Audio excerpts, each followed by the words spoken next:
ശ്രീ റെജി ലൂക്കോസ് 4 വോട്ടിന് വേണ്ടി ഇത്തരം നിലപാടുകൾ സ്വീകരിക്കുന്നവരല്ല ഇടതുപക്ഷമെന്ന് കഴിഞ്ഞ ദിവസവും മുഖ്യമന്ത്രി പറഞ്ഞതേയുള്ളൂ. അദ്ദേഹം പറഞ്ഞൊരു വാക്കും ഞാൻ സമാനമായി ആവർത്തിക്കുന്നില്ല. പക്ഷേ വെള്ളാപ്പള്ളി നടേശൻ എന്തു പറഞ്ഞാലും മുഖ്യമന്ത്രി കഴിഞ്ഞ ദിവസം അദ്ദേഹത്തെക്കുറിച്ച് പറഞ്ഞു, അദ്ദേഹം പറയുന്ന വർഗീയതയല്ല എന്ന് അദ്ദേഹം തന്നെ പറഞ്ഞല്ലോ എന്നാണ്.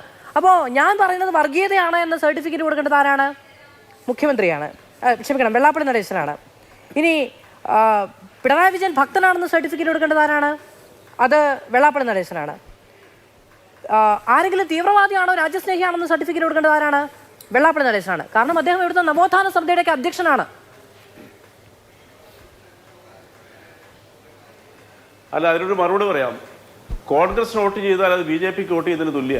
തൃശ്ശൂർ ജില്ലയിലെ മറ്റത്തൂരിൽ അരുണാചൽ പ്രദേശിനെ പോലും നാണം കെടുത്തിക്കൊണ്ട് 8 പേര് ജയിച്ചു കോൺഗ്രസിൻ്റെ. ആ 8 പേരും പോയി BJPക്ക് വോട്ട് ചെയ്ത് BJPയുടെ ഭരണം അവിടെ കൊണ്ടുവന്നു. അത്രയ്ക്ക് ലജ്ജാകരമായ സംഭവം കേരള ചരിത്രത്തിൽ ഇതുവരെ ഉണ്ടായിട്ടില്ല.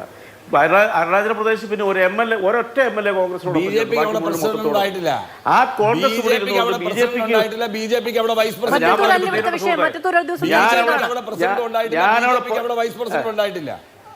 മറ്റത്തൂരിലെ മുഴുവൻ കോൺഗ്രസിന്റെ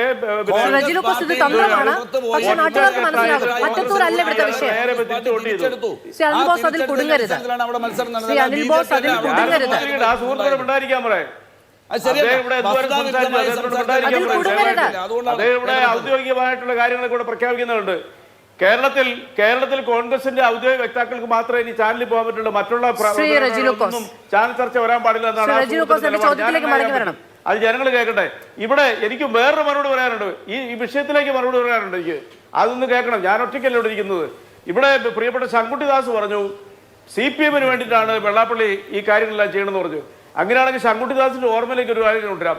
2015 BDS രൂപീകരിക്കാൻ ഈ വെള്ളാപ്പള്ളി കേരളം മുഴുവൻ യാത്ര ചെയ്ത് ആയിടയ്ക്കാണ് ഈ നമ്മുടെ നൗഷാദിനെ കുറിച്ച് പറഞ്ഞത്. അന്ന് ശംഖുപുരം കടപ്പുറത്ത് വെച്ച് നടത്തിയ യോഗത്തിൽ വെച്ച് ഈ BDS പ്രഖ്യാപിക്കുന്ന ആരെന്നറിയോ? നിങ്ങളുടെ സമുന്നതനായ ദേശീയ നേതാവിനോടൊപ്പം പ്രഖ്യാപിക്കുന്നത് BJPക്ക് വേണ്ടിയിട്ടായിരുന്നു. ഇന്നും ആ NDAയിൽ നിന്ന് അവർ മാറിയിട്ടില്ല. അപ്പൊ നിങ്ങൾക്ക് വേണ്ടിയിട്ടാണ് അദ്ദേഹം പറയണമെന്ന് പറഞ്ഞാൽ നിങ്ങൾക്ക് നിഷേധിക്കാൻ പറ്റുമോ? 2016 കേന്ദ്ര സർക്കാരിന്റെ സൗജന്യത്തിൽ ഹെലികോപ്റ്ററിൽ നടന്നാണ് വെള്ളാപ്പള്ളി നടേശൻ കേരളം മുഴുവനും BJPക്ക് വേണ്ടി വോട്ട് ചോദിച്ചത്. നിഷേധിക്കാൻ പറ്റുമോ? അപ്പൊ അതൊന്നും അല്ല വസ്തുത. ഇവിടെ സംഭവം എന്താണ്?